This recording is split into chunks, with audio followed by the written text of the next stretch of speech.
అందరికీ నమస్కారం అండి. నేను మీ జగదీష్ టెంకాయల. చీకటి బతుకుల్లో వెలుగు నింపిన పవన్ కళ్యాణ్ గారు విషయంలోకి వెళ్తే, అల్లూరి సీతారామరాజు జిల్లా అనంతగిరి గ్రామంలో ఆ గ్రామానికి స్వతంత్రం వచ్చి ఎన్ని సంవత్సరాలైనా కూడా వాళ్ళు విద్యుత్ వెలుగులకి నోచుకోలేకపోయారు. సూర్యుడి కిరణాలతోటి, చంద్రుడి కాంతులతోటి బతికే ఆ తండావాసులకి ఎన్ని సంవత్సరాలకి ఒక నికార్సైన నాయకుడు, వాళ్ళ పెద్ద కొడుకు లాంటి పవన్ కళ్యాణ్ గారు దొరికారు.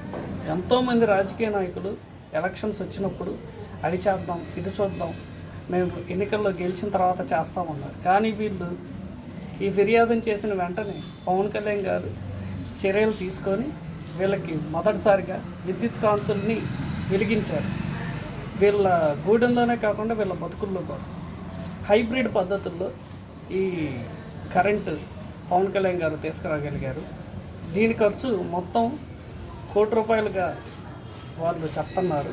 ఏది ఏమైనా కూడా ఆ గ్రామ ప్రజల కోరికను నెరవేర్చిన పవన్ కళ్యాణ్ గారికి వాళ్ళు కృతజ్ఞతలు తెలియజేస్తున్నారు.